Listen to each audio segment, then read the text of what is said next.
வணக்கம். நான் உங்கள் ஜெயா. இன்றைக்கி நம்ம இந்த வீடியோவில் ப்ரொஃபஷ்னல் யூஸ் ஆஃப் லாங்குவேஜ் இதை பற்றி பார்க்கலாம் வாங்க. ப்ரொஃபஷ்னல் யூஸ் ஆஃப் லாங்குவேஜ்ன்றது இங்கே எப்படி பார்க்குறோன்னா, எந்தெந்த தொழிலுக்கெல்லாம் மொழி அடிப்படையாக இருக்குது அப்படின்றது தான். இதை பற்றி சிஎஃப் ஹாக்கெட் அவருடைய புஸ்தகமான அ கோர்ஸ் இன் லிங்குவிஸ்டிக்ஸில் எழுதியிருக்காரு. முதல்ல பார்த்தீங்கன்னா ஸ்பீச் கரெக்ஷனிஸ்ட், அதாவது பேச்சை சரி பண்ணுறவங்க. சில பேருக்கு பேசுகிறதுல சில தடங்கள் இருக்கும், தடைகள் இருக்கும், இல்லை சரியாக உச்சரிப்பு வராது. அப்போ ஸ்பீச் கரெக்ஷனிஸ்ட்க்கு மொழி கண்டிப்பாக அதை பேஸ் பண்ணி தான் அவங்க தொழில் இருக்கும். அடுத்தது பார்த்திங்கன்னா ஆங்கில ஆசிரியர்களுக்கு, அடுத்தது ஃபாரின் லாங்குவேஜ் டீச்சருக்கு, அதாவது வேற்றுமொழி ஆசிரியர்களுக்கும் மொழி தெரிஞ்சிருக்கணும். அப்போ தான் அவங்க அந்த மொழியை பற்றி ஏதாவது ஒன்று சொல்கிறாங்கன்னா அப்போது அவங்களுக்கு அது உபயோகமாக இருக்கும். அவங்க என்ன சொல்லி கொடுக்குறாங்களோ அதை தெளிவாக சொல்லி கொடுக்கறதுக்கு வேறு ஒரு மொழி, எந்த மொழி அவங்க சொல்ல வந்திருக்காங்களோ கற்பவரோட மொழியில் அவங்க சொல்லும் போது அவங்களுக்கு இன்னும் எளிதில் போய் சேரும்.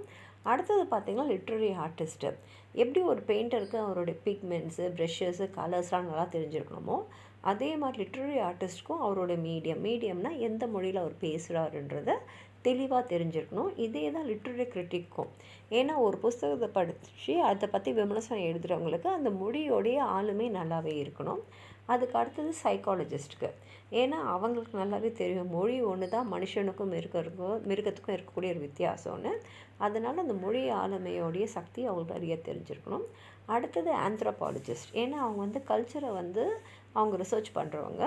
அவங்களுடைய ஃபீல்டு ஒர்க் போகும்போது அவங்க நிறையா விஷயத்தை இந்த லிங்குவிஸ்டிக் நேச்சரில் தான் அவங்க ப்ராக்டிக்கல் ப்ராப்ளம்ஸே எதிர்நோக்குவாங்க. அதனால் கண்டிப்பாக அவங்களுக்கும் அந்த மொழி நல்லா தெரிஞ்சிருக்கணும். அடுத்தது மிஷினரி, அதாவது மத போதகர். இவங்களுக்கு கண்டிப்பாக ஏன்னா அவங்க ஒரு நாட்டிலேருந்து இன்னொரு நாட்டுக்கு போவாங்க. அங்கே ஒரு நாட்டிலையும் வேறு மொழி இருக்கும். எல்லா இடத்துலையும் அவங்க வேறு பிரிண்டரோ ஒரு டிக்ஷனரியோ மட்டுமே நம்பின்னு இருக்க முடியாது.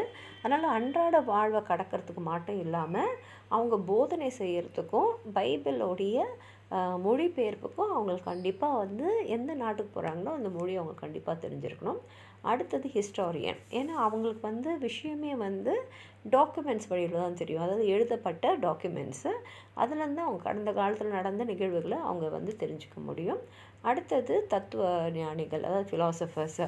ஏன்னா அவங்களோட டாபிக்ஸே பார்த்திங்கன்னா லாஜிக், செமாண்டிக்ஸ், லாஜிக்கல் சின்டாக்ஸ் தான். அதனால் கண்டிப்பாக அவங்களுக்கு மொழி தெரிஞ்சிருக்கணும்.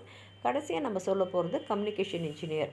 ஏன்னா அவங்க ஒரு இடத்துல இன்னொரு இடத்துக்கு செய்தி அனுப்பும் போது ஒன்று ஸ்போக்கன் பேச்சு மொழியை அனுப்பலாம், டெலிஃபோன் மூலமாக, ரேடியோ மூலமாக. இன்னொன்று எழுத்து முறையாக அனுப்பலாம், டெலகிராஃப் மூலமாக, டெலிடேப் மூலமாக. அதனால் இவங்களுக்கும் மொழி அவசியம். பிற தொழில்களுக்கும் மொழி ரொம்ப அவசியம்தான். இது முக்கியமான சொன்ன சில தொழில்கள்.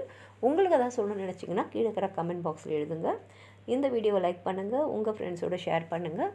சப்ஸ்கிரைப் பண்ணாதவங்களாம் ப்ளீஸ் சப்ஸ்கிரைப் பண்ணி சப்போர்ட் பண்ணுங்கள். நன்றி.